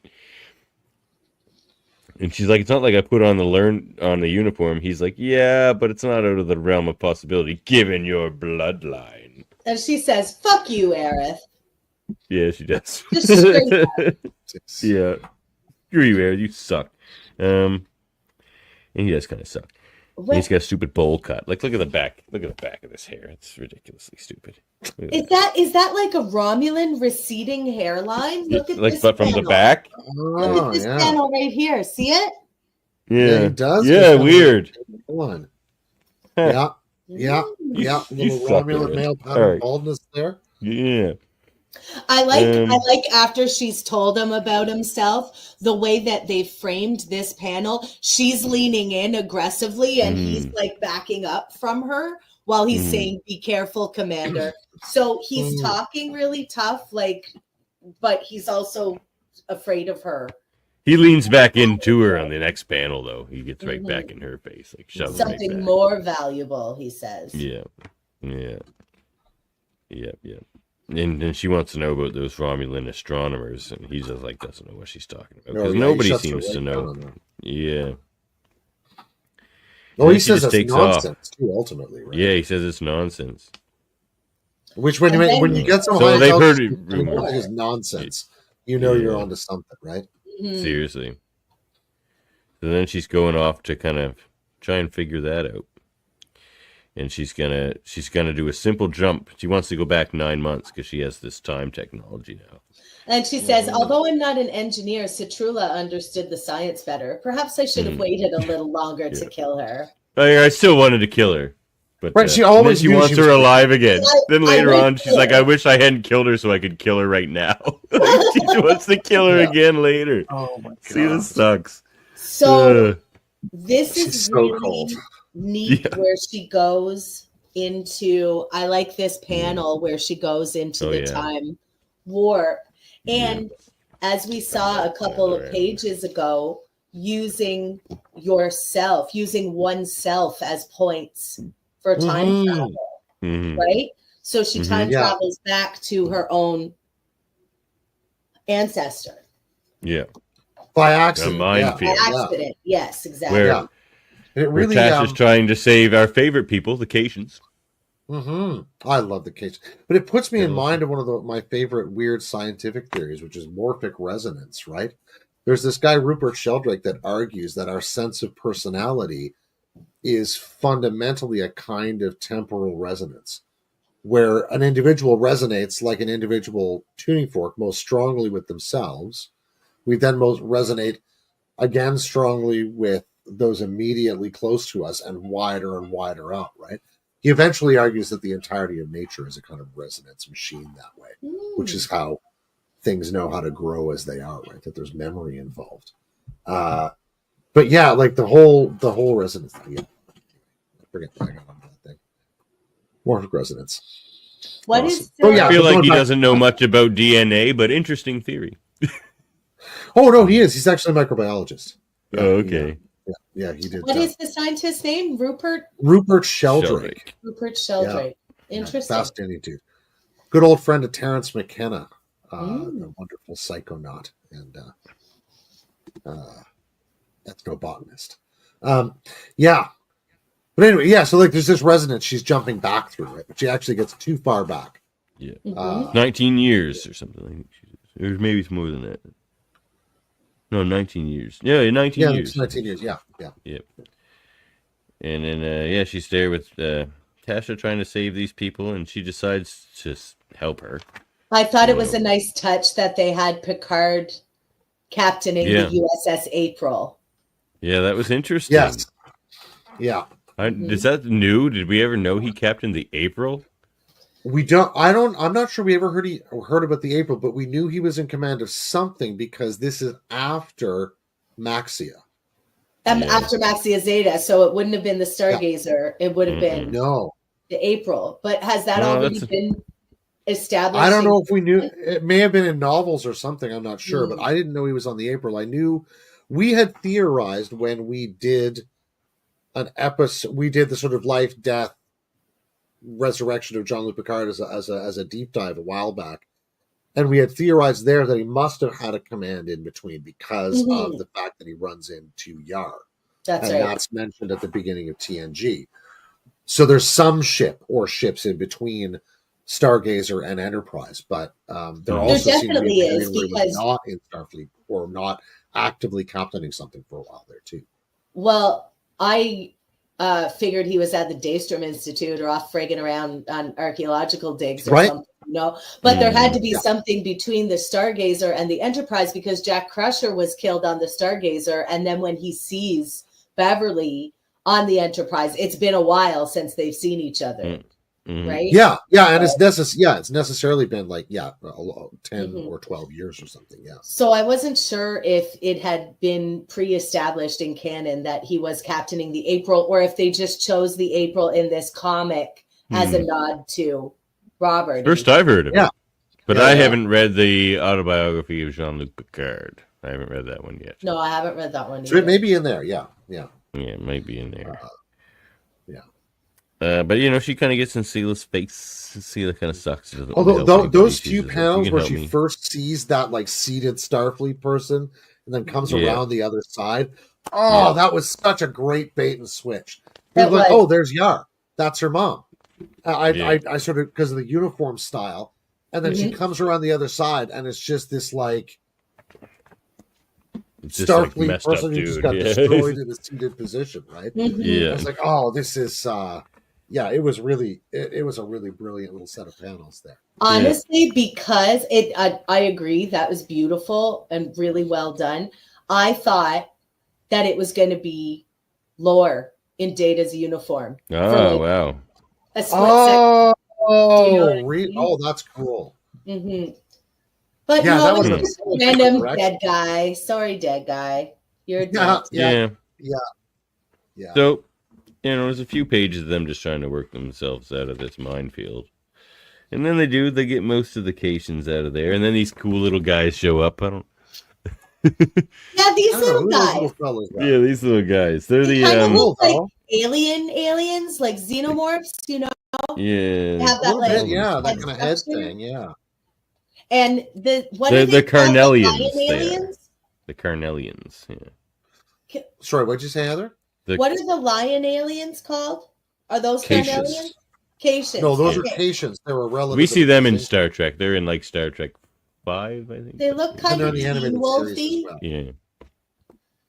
Sorry? They Cations look a bit like teen wolfy. Yeah, Yeah, they're well, sort of they're- like a mixture between like a they're cat cats. and sort of canine lupine features in some ways when you see them. Yeah. Right. Meow. Meow. Meow. Mm. Hi, Lulu. Yeah, my cat's meowing over there now. And now Sela and Tasha are beating up the little guys. Yeah. Yeah. Cornelius. Short work of them. Carnelians, yeah. And then, or Cornelians or whatever. Then we get to see Jean-Luc there. Jean-Luc beams down. Oh, hey, kitty. Meow. Here he is. Hi, kitty. Why are you talking to me? I'm so pretty. Meow. Oh, yes. Now the dog wants to come and rescue him from me. He's like, that's my son. Don't hold him up in the air like that. You're not licensed for that. Given her great heroism, this is where we see that Picard first took a liking to Tasha and wanted him on her crew, or on his crew. He says, I like her, Commander. He says to the commander of that ship, once my next assignment comes through, the Enterprise, just tell your captain he owes me one. I had another one of those, oh shit, is it the Telosians moments in that panel, though? If you look at the commander he's talking to, he's like a tall commander guy with a beard. I'm like, just a minute. Yeah, he kind of looks like Riker with like Riker didn't have a like beard. a bit floofier hair. But was Riker That's her Macmillan. commanding officer at that point? Was No, she no, on that's his Macmillan. ship? That's Macmillan. That's Macmillan. Okay. Because she hadn't served with Riker No, before Macmillan the is the ship. What? Oh, the Macmillan's Macmillan the is the ship. ship. Oh. This lieutenant is unnamed. Okay. Yeah. And he's definitely a lieutenant. He's not a commander. He's only got You're 2 right. pips. Does he only have 2 pips? Yeah. But cool. Riker or Picard calls him Commander. Oh, you know what? In this panel, I can only see 2 pips, but in this one, I can He has 3. see 3. Oh, there you so go. maybe Okay. that's just a goof. Or he's Yep. like lieutenant commander. He's got the 2 solid pips and then the one. Oh, yeah. Yeah. Oh, could be. Yeah, It's hard that could to be. say. That makes sense. Then he's probably not like the first officer. Yeah, He's Well, just checking yeah, on because everything he's off not the Riker, right? He just looks like. Come to me. Come to me, the kitten.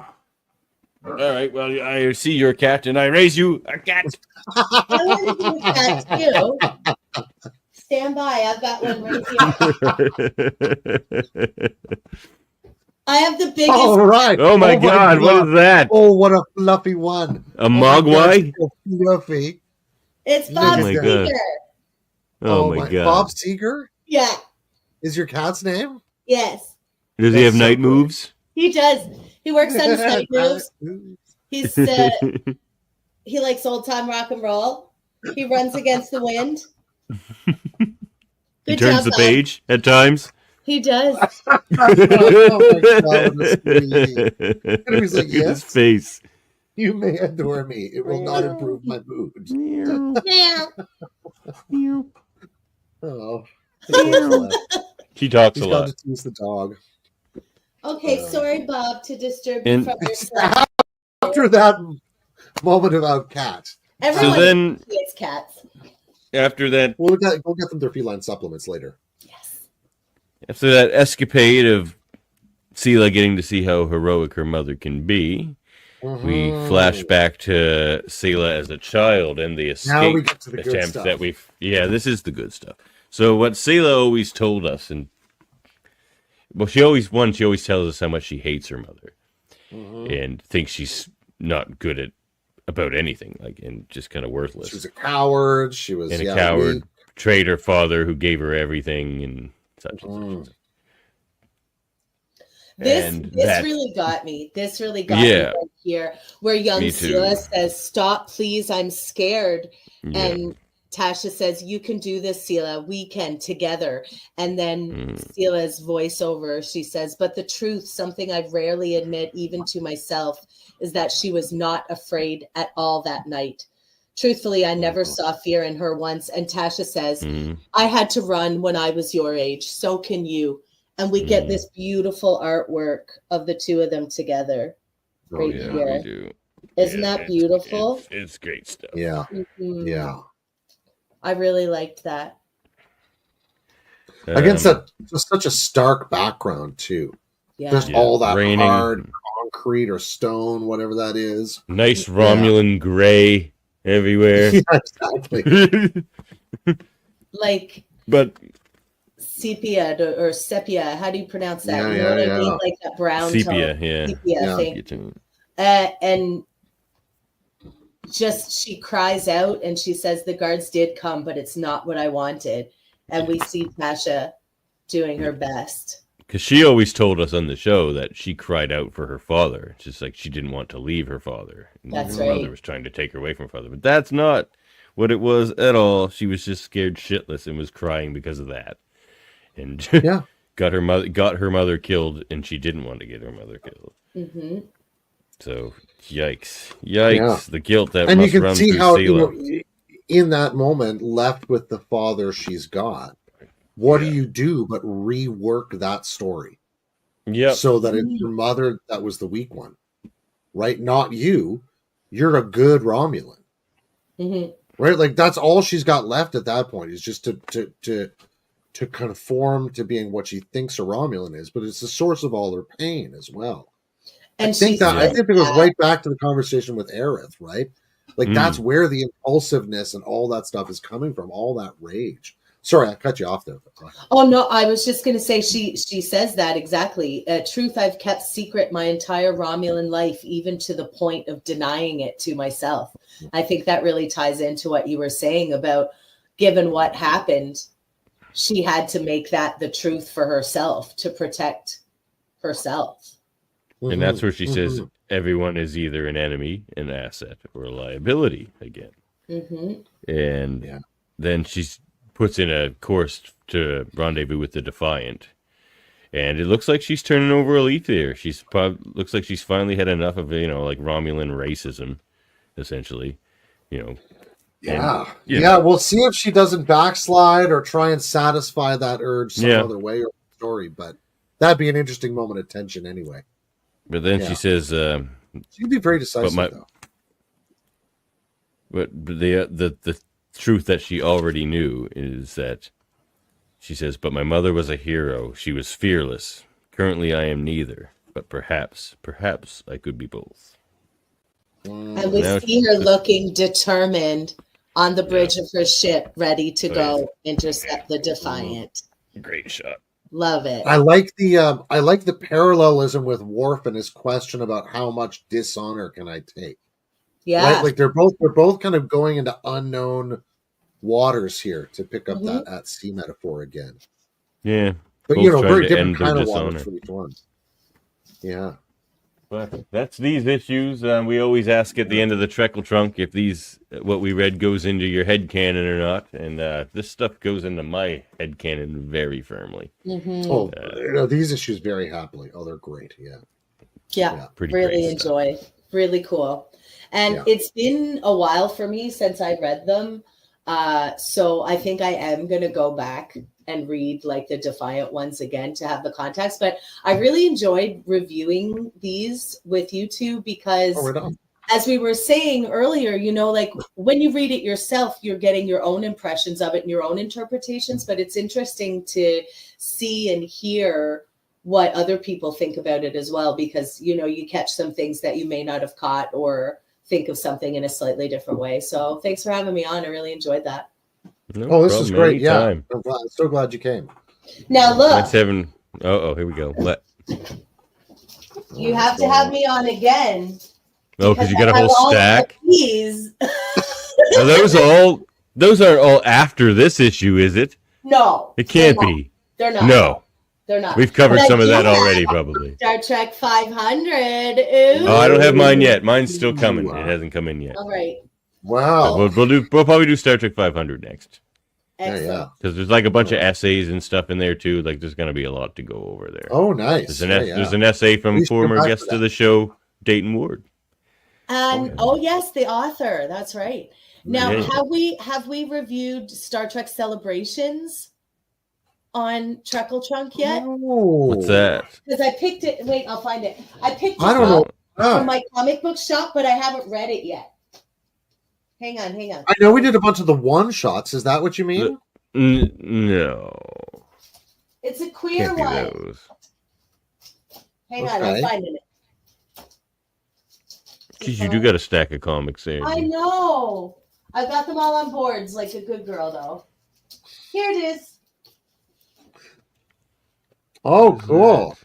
And it's all the canonically queer characters. Oh, right on. I haven't seen that issue at all. I haven't seen that issue. Cool. Is it like a mini-series or is it just a single issue? It's just a one-shot. Yeah, 25 years one-shot. And this is cover A. And it came out like this summer, I think, like in June, maybe for Pride Month. Okay. So I'll see if I can track it down. See if you can get it. And shout out to my local shop, The Comic Hunter, because I can send them a screenshot of something that I see. And I'm like, hey, can you get me this? And they always do. Thanks, Comic Hunter. Support your local game or comic shops. Yes. Indeed. And end transmission.